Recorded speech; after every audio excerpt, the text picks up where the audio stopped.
ये जेल को जाते हैं, हम कब्रों में जाते हैं। मैं खामोश नहीं बैठ सकता हूं। खामोश बैठना मेरी फितरत में नहीं है। मेरे मां ने, मेरे बाप ने मुझे कहकर पाला और पोसा कि चाहे कुछ भी हो जाए असद, तू लड़ता रहे, पुकारता रहे, अपने हक के लिए लड़ता रहे। मैं अपनी मां को शर्मिंदा नहीं कर सकता। मैं अपने मरहूम वालिद को दिया हुआ वादा उससे मुकर नहीं सकता। मौत मुझे खामोश कर सकती है। तुम गोली चलाओ या कुछ भी कर दो, मगर जब तक रब्बे करीम अपने हबीब के सदक़े में ओवैसी को जिंदा रखेगा, मैं बोलता रहूंगा, लड़ता रहूंगा। मसाइब और मुश्किलात के तूफान से गुजरूंगा। तुमने एक मर्तबा मेरी गाड़ी पर 6 गोलियां चलाई, दोबारा चलाओ प्यारे, मैं तैयार हूं। इस गरीब और मजलूम कौम के लिए मरने को तैयार हूं। तुम चलाओ गोली, कितनी गोली चलाओगे?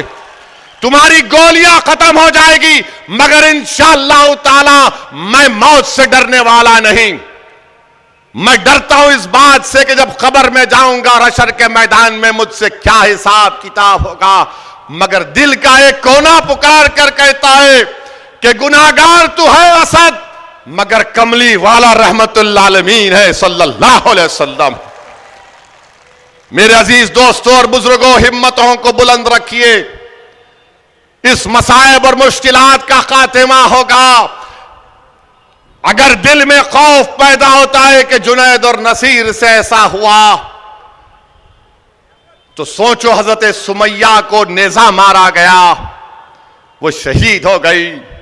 रसूलुल्लाह सल्लल्लाहु अलैहि वसल्लम की साहबजादी को नेजा मारा गया था। अगर डर पैदा होता है तो इमाम हुसैन की शहादत को याद करो। उन्होंने अपने पूरे खानदान को कुर्बान कर दिया। हजरत बिलाल के उस कुर्बानी को याद करो कि गरम गरम रेत पर लिटाकर गरम पत्थर रखकर कोड़े मारे जाते थे और बिलाल पुकारते थे, बहादुर बनाओ।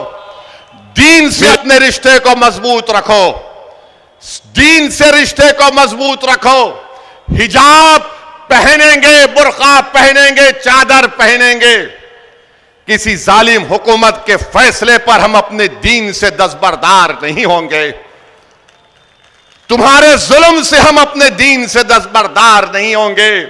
मेरी शनाख्त अगर है, मेरी पहचान है, तो मेरी दीन से, मेरी निस्बत जो नबी करीम सल्लल्लाहु अलैहि वसल्लम से है, वही तो मेरी पहचान है। अगर वो नहीं तो फिर क्या है मेरे पास, बताओ।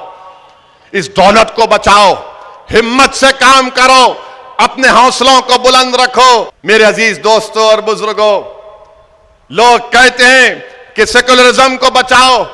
यकीनन पिछले 8 साल में जब से भारत के वजीर आजम नरेंद्र मोदी बने हैं, मॉब लिंचिंग बढ़ गया, हेट क्राइम्स बढ़ गए, लव जिहाद के नाम पर मारम पीटी बढ़ गई, रिलीजियस कन्वर्शन के नाम पर गलत गलत कानून बनाए गए, दिल्ली में फसादात हुए, यूएपीए लगा।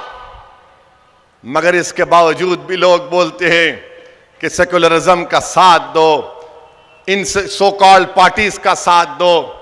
मैं बताता हूं फर्क क्या है। फर्क यह है कि जुनैद और नसीर की जली हुई लाशें उसके घर को आई।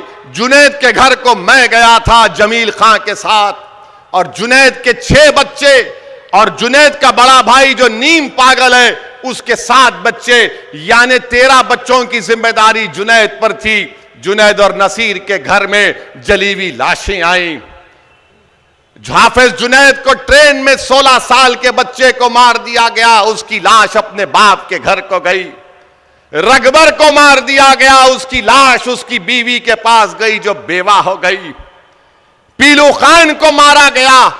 अब बताओ आप, इनको क्या होता है? ये सेकुलर पार्टियों को, ये सिर्फ जेल को जाते हैं, हम कब्र में जाते हैं। जेल से जल्दी बेल भी, ये जेल को जाते हैं, हम कब्रों में जाते हैं। तो क्या नवाब मलिक को बेल क्यों नहीं मिलती?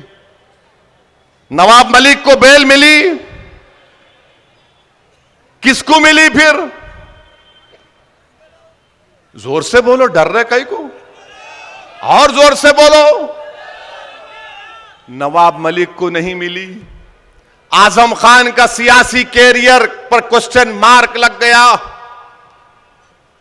आप बताओ फिर, एक जर्नलिस्ट का उत्तर प्रदेश में 2 साल के बाद बेल होती है तो उसकी जमानत के लिए कोई तैयार नहीं होता श्योरिटी देने के लिए।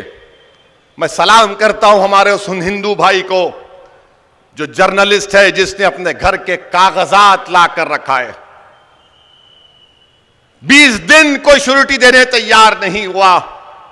मेरी इज्जतदार मां और बहनों, मेरे बुजुर्गों, मेरी एक एक बात पर गौर से सोचिए।